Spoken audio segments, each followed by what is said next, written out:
That came in about 1979 when I realized that the work I was doing, which was original and creative, the preparation of food, the serving of food, the building of a business from a basement, it was that just the time when women were finally thinking, oh boy, we better get back to work. I agreed that we could, but I agreed and I thought that we could probably do it from home. I had to fight town regulations and rules and laws. I had to persuade the health departments that I could cook from my home. I had to find very difficult neighbor problems. And yet I was sort of paving the way for a lot of women to go back to work. And it was very interesting. I could have done it very differently. I could have just left my house and gone to a catering kitchen somewhere and spent all my days there, 12, 15, 20 hours a day somewhere else. But because I stayed at home, because I still went out and picked the vegetables from my garden and gathered the eggs from my chickens and used all those things and the flowering roses and the lilies and everything from my garden, I created a style that I couldn't have done if I hadn't been organically interested in what was going on around me. And that is what gave me my edge and gave me the opportunity to realize that what I was doing was art, was a kind of art that I could create a book from. And I wrote that landmark book. The publisher, Alan Merkin, who was the head of Clarkson Potter, Crown Books, I did a party for him. I catered a huge, huge party. And he was so entranced that he asked me if I would do a book. So I did the book, and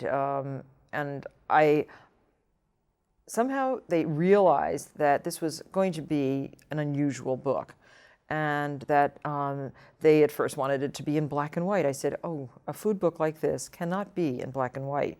A lifestyle book has to be in color. You have to show people the beauty. And I learned that from my husband's publishing experience. You don't show a painting necessarily, a Monet, in black and white. You kind of lose something if you do. You don't show a landscape of vegetables and fruits in black and white. It didn't cost that much more, and I knew that. I knew that again from the production of art books. I also knew that publishing, they were going to start printing 20,000 copies, which was a lot of copies in those days. I said, oh my gosh, I know 20,000 people that'll buy this book. I think you better print more. They did. They print 35,000 copies. It sold out immediately. They had to go back to press. It was a $35 book. It was expensive in those days too. And yet it was such an instant hit, such an instant gratifying experience for me. And I became an expert overnight. And that's what a book does. When you hear all the authors outside, it's that first book that makes you an expert, even if it's schlock. But you have to live up to a reputation of excellence. I, of course, was writing nonfiction. So I had a grave responsibility to make sure the recipes worked, that the ideas were original, that the inspiration was there, that the photography was beautiful, that the production of the book itself was beautiful. Little did I know I was making a brand. And that has come much later. I didn't realize about branding until much later, although I had a natural inclination to create a brand. And that doesn't happen very often. I have been told that by many advertising executives, by many Madison Avenue types, that what I was doing was really making a brand, developing it, nurturing it, building it, protecting it. I could write. I was prolific. I could write a book a year to great advantage. I could get it on the bestseller list. My publisher was very happy. And I just kept writing, working so hard on these books, but having the greatest time. And gradually becoming very well known in the country. And again, what everyone says, she's such a great self-promoter. But it wasn't about self-promotion. It was about filling voids. Every time I wrote a book, it was to fill a void that I and my friends had to have filled. So when I wrote a book about hors d'oeuvres, it was because there wasn't a great book about hors d'oeuvres. It's not self-promotion to write a book about hors d'oeuvres, but I went out on the road and I lectured. I did fantastic fundraising for numbers of charities and groups like the Young Women's Clubs, junior leagues, everywhere. And I kept that library of books totally alive for me and my publisher. So that the 10 years after I published Entertaining, I sold more copies that year than the first year. So it kept going like that, snowballing. Every single book was a big bestseller. The library is still alive and well. And I have 27 books now. And it is, and they sell tremendous numbers. And it's exciting that the voice is found, the brand is built, the information is evergreen. Terribly important to me never to write anything that isn't evergreen and fits into an asset library for me and my company now that's very valuable. In 1990, I started a magazine. This is a big deal because in 1990, many magazines were shutting down. It was an economic downturn. Advertising revenues for most companies were at a nadir. I come up with this idea for a magazine called Living, which incorporates everything that has to do about living well, how to. And Time Warner thought it was a good idea. Very unusual for them because generally they were buying dying magazines or buying magazines in trouble. They had started a magazine called People Magazine, which was a huge success. They didn't quite know if this magazine was going to be such a success, but it was an instant success. And again, it was because we didn't have to persuade advertisers. We were lucky. We had the funding. It wasn't a lot of money, but we had the funding to allow us to take our time to create magazines that would encourage not only readers but also advertisers that what we were trying to do was really valuable. And it's been a wonderful success because we now have 2.3 million subscribers to that magazine. It has grown consistently for the last 10 years. We're 10 years old this year, and it's a big deal for us that this magazine has held up. It's won lots of awards. It's beautifully designed. It only gets better. As I open issue after issue, I just feel so good that the information is as good as it was and even better. And that's what we want.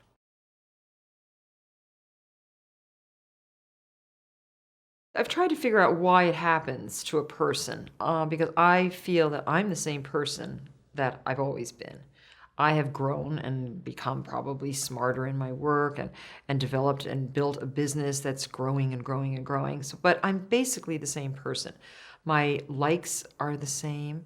My tastes may have gotten a little better or a little bit more educated, but I always say, I always get up and I clean out the kitty litter. I make sure everybody's home, all the animals. I go down through the garden and prune and pick and do all those things. I keep grounded. And by keeping grounded, you can then see very clearly what's happened to you. Because the subject matter that I am really spending my time on has become an acceptable subject matter. Living, lifestyle, family is now in the forefront of interest in America. And I've just stuck with it. I mean, I've been doing this for years, and I've never got angry. I never said, listen, I'm fighting for this subject. That wasn't my point. My point was to continue working in a subject matter, knowing full well that finally it would be recognized as a viable subject once again.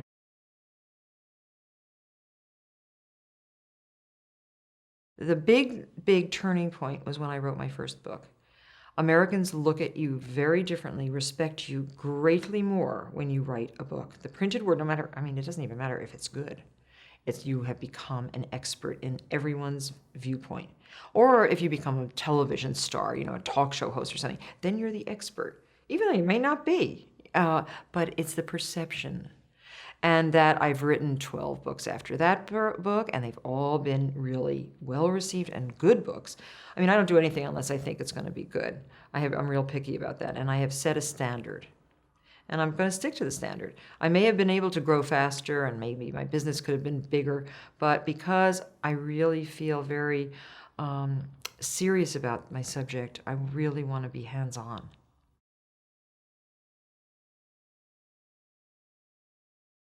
Well, for me, it's a dedication to your real interest. It's an ability to be open-minded. Without an open-minded mind, you can never be a great success. The great artists have been open-minded, even though they may seem like Picasso to be very directed. You can be directed and open-minded at the same time. I think you have to be really intensely serious about your work, but not so serious that you can't see the lightness that may also involve your life. You have to have that lightness too. You have to not be so heavy-handed and so ostentatious. It's very important not to be. I live in the same house I've lived in for 25 years. I haven't gone off and bought mansions, even though my subject is living. Living in a mansion wouldn't do for my readers. I have to keep my credibility alive with my readers. So we were in the same place. I just make that place nicer and nicer. And that's a secret. And people don't know that. People think, oh, she lives in this fabulous place. It's the same old place. It started out like a farm. It got to be a farmette. Then it got to be an estatelet. I built a wall. It helped a lot. But it's the same place, the same grounded nature. And as I evolve, I hope my readers evolve. I hope my viewers evolve. And also, I think it's very important that that whatever you're trying to make or sell or teach has to be good, basically good. A bad product, and you know what? You won't be here in 10 years. You might be rich, you might be famous, but you're not going to be here in 10 years.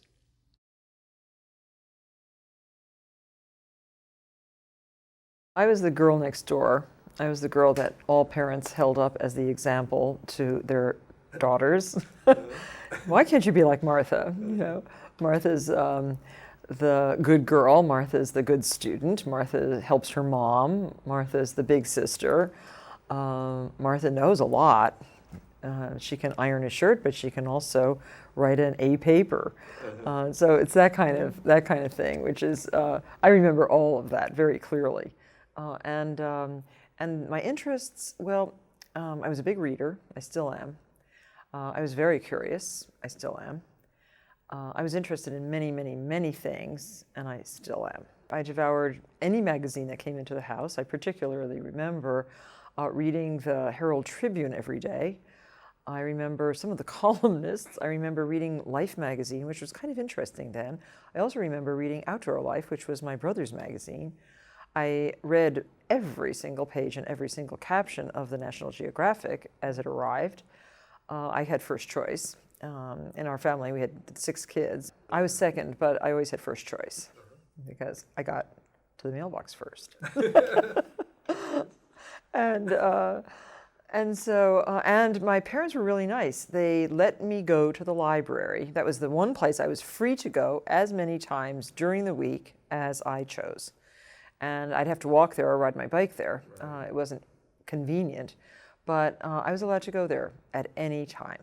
And I was also allowed to read pretty much any time I wanted to read. I had no lights out. In 3rd grade, I won the contest at the public library for being able to get a score of 100 on a reading test. And the reading test was based on the numbers of books you read and the amount that you retained from those books. And as a special treat, when you were in the children's room, you were allowed to go to the next level of the library, which was the Stockton room, named after Frank Stockton, a famous author, and who had lived in our town. And so, that's his.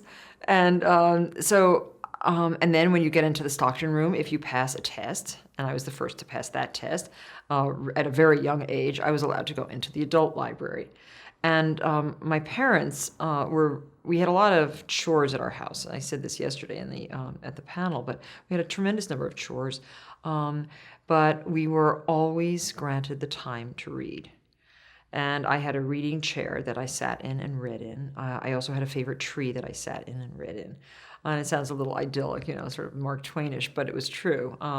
I would find a quiet place. On Sunday mornings, because we had such chaos around our house, everybody running and getting dressed to go to church and everything, I sat in the car and read. But I read everything. I read from A to Z in the Stockton room. I just started on the A's and went all the way through. In the adult library, I had to be more choosy because there were so many books. But I would talk to the librarians. I would get suggestions. I would read the book reviews. I would find out what I should be reading. So it was kind of an informal, again, structured kind of existence. And but I read everything from the Europeans, the Russians, the English novelists. I read an awful lot of biographies that were very inspiring. In the children's library, there were those orange books. I don't know if you remember those orange biographies of everybody.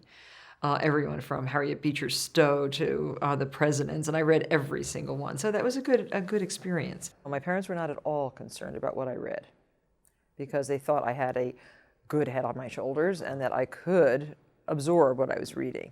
I remember reading The Scarlet Letter when I was 12 years old and having a very lengthy discussion about adultery with my father, who went to great lengths to examine the subject with me. I mean, it was a really difficult conversation we had over a period of weeks, and I wrote a big paper on it. And I remember not getting an A on the paper. I think I got a B or something, and I was kind of upset because I was really an expert on adultery at that time, for my age, and I think it's kind of shocked the teacher. But in our house, the teacher was always right. There was no complaining about your teachers because both of my parents were teachers, and we did not pick on our teachers. We could say a few little nasty things every now and then, but we were reprimanded. And I think that was a very good education for me. I still respect very highly teachers in general, and I never allowed my daughter to criticize bitterly her teachers, as many students do nowadays. The lack of respect is kind of hideous to me. And I think that lack of respect led to a lot of problems in the schools and a lot of problems with the occupation of teachers. So I remember in third grade telling my third grade teacher, who I still see, by the way, she's Irene Wire, I tell her, and I told her then, that I wanted to be a teacher. And although I'm not a formal teacher, I think what I do is teach every day. When I was young, I wanted to be a teacher. I was greatly inspired by my third grade teacher, Miss Irene Wire, and by my fifth grade teacher, Miss Mitchell, and I wanted to be a teacher. And my parents were both teachers. So I really pursued that idea as a career until I got to college. I just saw my third grade teacher last year at my mother's 80th birthday party. She lives in Newark, New Jersey. She is still as feisty and as honest and as ethical a person as she was when I was in third grade. She's a tiny, tiny woman, and I'm a large woman, and she is standing next to her, this little powerhouse of energy. Really, I thought about her a lot when I saw her again, and she was special because she took time and cared for each of her students. There wasn't a moment that wasn't devoted to her children, as she called them. She was a spinster, but that never deterred her in her love of all the other children. In fact, I think it made her more lovable. And she was fair, but she was stern. She was strict, but she was forgiving. And she was the ideal teacher to me.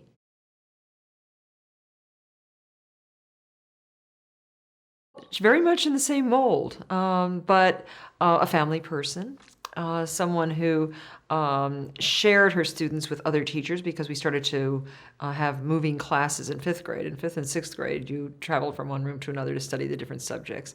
And she would share, and she was fair. It's the fairness and the ability to listen and to answer questions that I really find very, very important with teaching.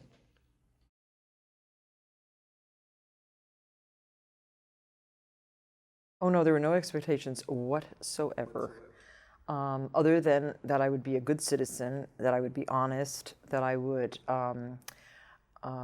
conform a little bit, but not be a bad girl. I mean, I think that was really the major expectation.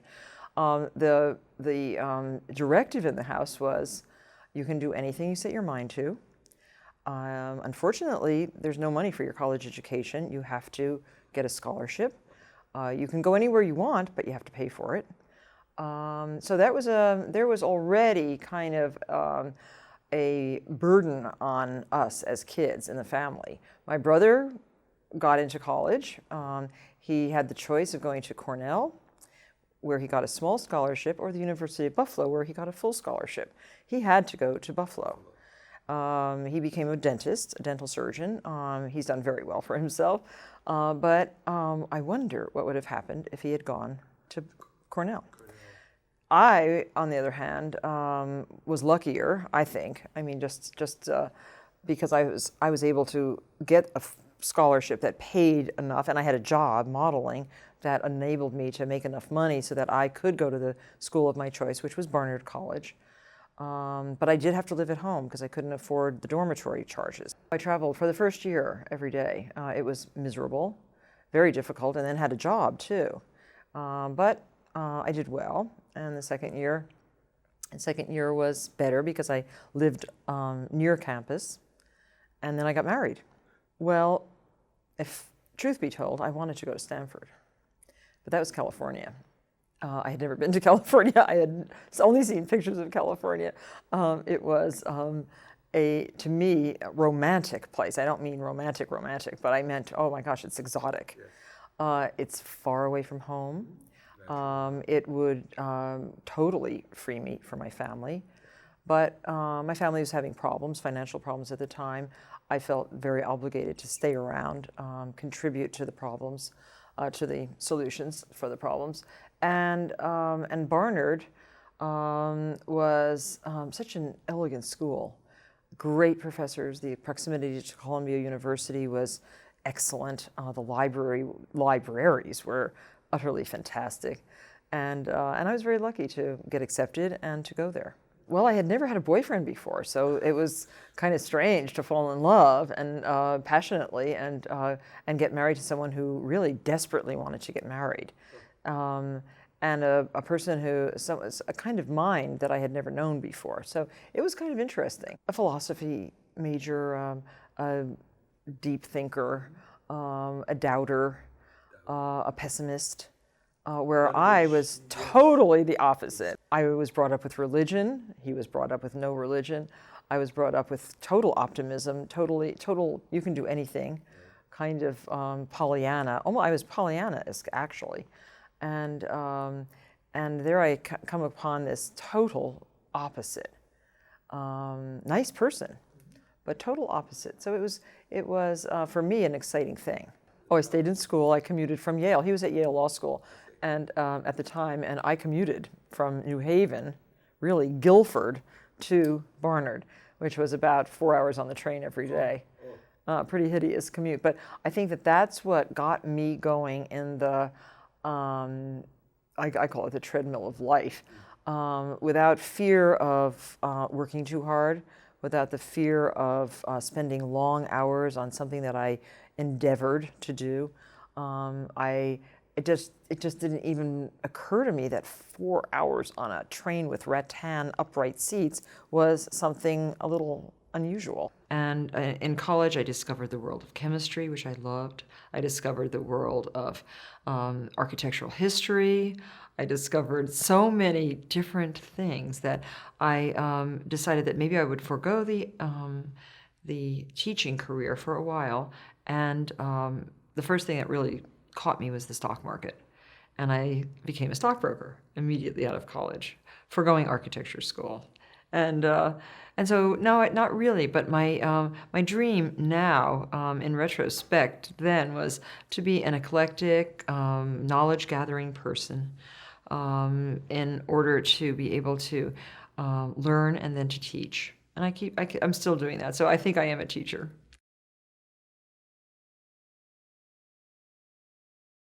I had a rather complicated major. I was terribly interested in art and art history, so I majored in art history, but I was also interested in economics, so I included economics in that major. And then I was also terribly interested in architectural history. So my thesis was on Colbert and the Louvre, and the designs for the Louvre. And so that was economics, it was history, it was art history and architectural history all kind of rolled into one. And I had studied a lot of architectural history at Columbia during my Barnard years. And I stayed in that library. That's where I did most of my studying. And I wanted to, and yet the lure of business was also kind of interesting. So instead of going to architecture school, I went to Wall Street and I took a job with a small firm. And I learned not only how to do research in business, but I also learned and analyze companies. I also learned how to be a super duper institutional stockbroker. Well, what was satisfying about that job was overcoming my shyness, because I didn't mention shyness, but there was a real shyness in me, a shyness to express myself very forcefully, and I overcame that shyness being a broker. You can't sell effectively unless you really either believe in your subject matter or bullshit yourself into the subject matter. I only sold companies that I was interested in. I made that very clear to my partners that I wouldn't go and try to sell a piece of research that I didn't like. So that the companies that I went out and sold were companies that were kind of fascinating to me, like electronic data systems. In the early days, I took Ross Perot around on the road when nobody knew who he was. And I just had a very interesting conversation with Ned Johnson, who runs Fidelity Funds. He came to my house in Maine for lunch. I haven't seen Ned for, I don't know how many years that is, like 20, 25 years. And he actually remembered me bringing Ross Perot to Boston. He didn't remember me. He remembered Ross Perot. He didn't remember me at all. And he was shocked. And I remember selling McDonald's because I really believed in the idea of being able to feed hordes of people inexpensively in clean restaurants cheaply. And so I loved that company. And that was the time to love that company. It was. I also loved a company called Bandag. I don't know if you remember that company, but they retread tires. And I was very conscious of waste. Growing up in a family of 8 with hardly any resources, we recycled everything. We didn't waste anything. So that kind of recycling, that early recycling, was kind of interesting to me. And that company did very, very well. And then there was another company called Leasco Data Processing, which leased computers and leased that kind of early equipment. And that too I found very interesting because it made that equipment available to a much broader audience than an audience that would have to buy that equipment. And I thought Saul Steinberg was really an interesting guy. He turned out to be even more interesting.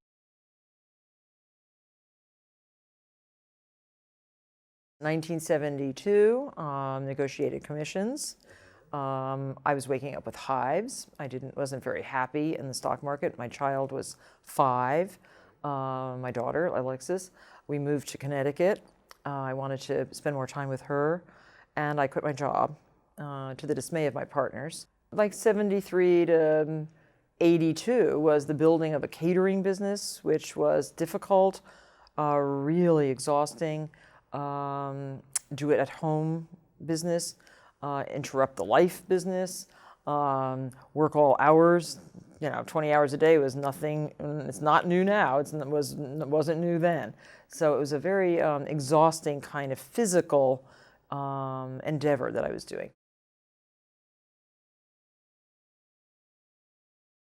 He was at first and became less and less. And he commuted to New York, so he's sort of lost himself in his job. Although I never lost interest in what he was doing. He was a publisher. He made art books, very beautiful art books, which I was very interested in. And luckily he did, because in 1982 I wrote my first book. And that kind of liberated me from the intenseness of the catering business.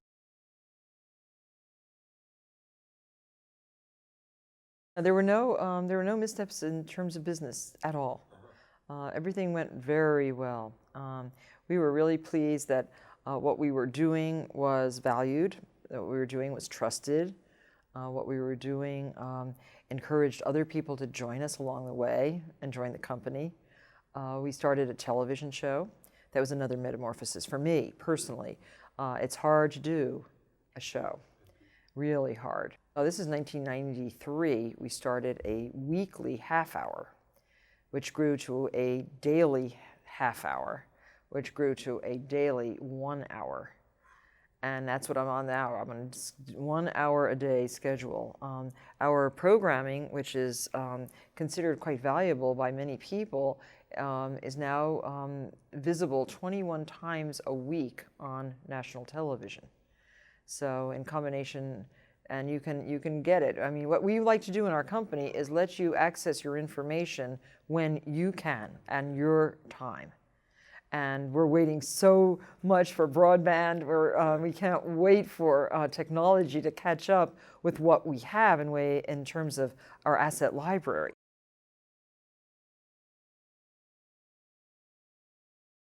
We have 500 people working for us now, not counting freelancers.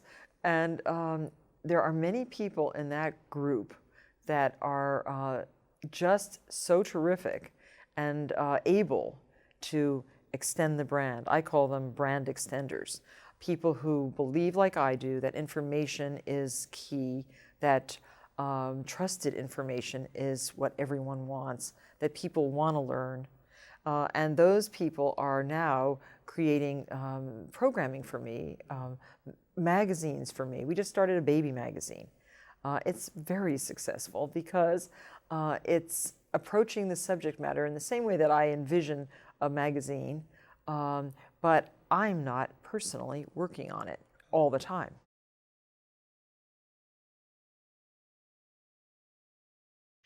Oh, I have an experience today at least, and it's not like seeing Jesus Christ in a dream or something like that. It's not a religious kind of experience that I experience daily.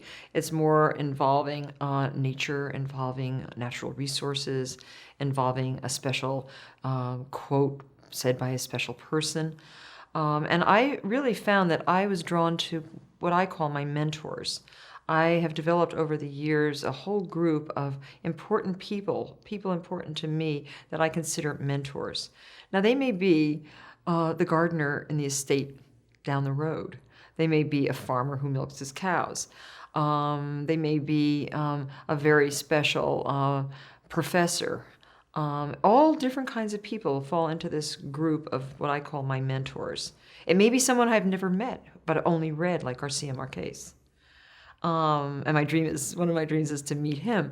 But those are my mentors. George Eliot, the great novelist.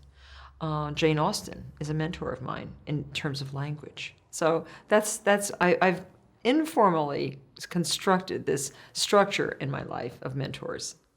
And nowadays, I'm still reading voraciously, really as an opportunity to learn, to constantly figure out what I really need to know, in hopes that my reader will have the same desires and same needs. And so I'm reading, right now I read a lot of gardening. I read a lot of theory of gardening and landscape. I just acquired a 1805 book by Humphrey Repton, who is one of the great English landscape architects, but who also had a very serious view of how to live and how to structure one's exterior life. So I'm reading a lot of that stuff. I'm still reading novels. I'm reading James Dickey's new novel, which is To the White Sea, which is fascinating.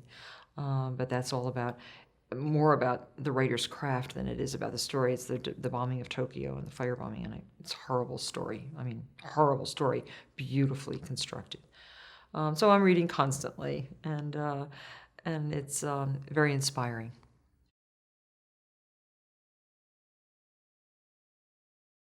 I have a lot of energy. I have a great desire to absorb information. I'm not a sponge exactly, because I find that that something I look at, I just walking around Williamsburg, for example, which is a great opportunity for ideas. I've been here before, I've seen things before, but now my eye gets keener and keener, so I can pick up little things. That's the pattern of a brick walk. or the way they've attached a light to a house, or practical things, impractical things. There are jars in all the apothecary shops here that I've been trying to find all morning. Now I'm running around looking for these jars. They're beautiful, and they have leather, which you wet and you draw over the top, and it makes a very beautiful cover, a very inexpensive way to cover a jar. So you'll see that in my magazine soon, because I think it's a real good thing, as I call them. But I'm always on the lookout for those good, simple solutions to everyday problems. And it's the energy that enables me to run around and do the things that I like to do. I don't need a lot of sleep. I find that when you have a real interesting life and a curious life, that sleep is not the most important thing. More important is the discovery. And I'm really trying to discover every day good things. And that makes me read. I mean, in the night, when most people are sleeping, it's hard to be up and around. So I read, and that's when I get all my reading done. And it's a peculiar life, but it's fun. My daughter, I tell you, my daughter is 28 years old. She has the same lifestyle. And she drives her friends crazy. I drive my friends crazy. So, but she has the same kind of interest. It's an absorbing kind of curiosity, and it's nice. It's nice to have.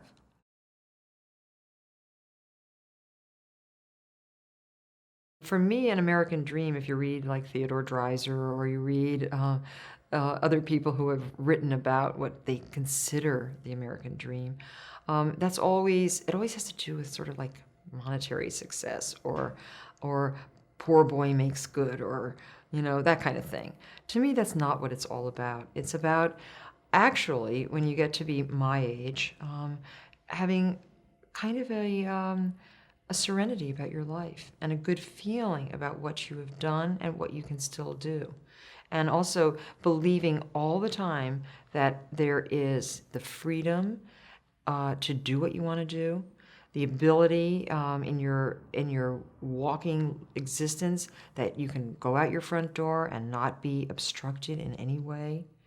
But there are always limitations. There are limitations that are set by geographical boundaries, territorial boundaries, political boundaries that you have to live with, and you have to understand those. We're not so free that we don't have to listen to rules and laws and regulations. Those are important. But the spirit, the freedom of the spirit, and that's what I think of American dream as, is that we are free here to do what we want to do, what we set out to do.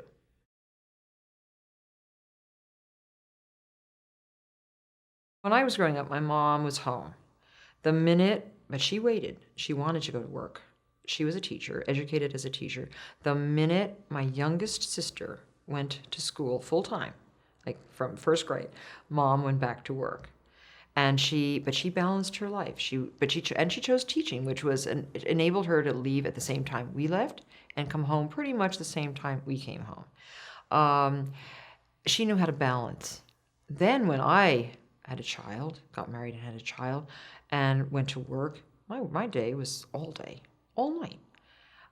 You lose your sense of balance. That was in the late 60s, 70s. Women went to work. They went crazy. They thought the workplace was much more exciting than the home. They thought the family, well, they could wait. But you know what? The family can't wait. And women have now found that out. It all has to do with women or the homemaker leaving the home and realizing that where they've gone is not as fabulous or as rewarding or as self-fulfilling as the balance between the workplace and the home place. So I think that that's what's happened all of a sudden. And women are wanting to spend more time at home. Men are wanting to spend more time at home. They want to garden. They want to do all that stuff. And they want to see their kids grow up. And that's what's happened. And that's why this intense interest in how to polish a floor, how to wash a car, all that stuff is coming back. And you know who likes it the best? The kids. They're so happy. I have so many viewers of my TV program are 3-year-olds because they're learning.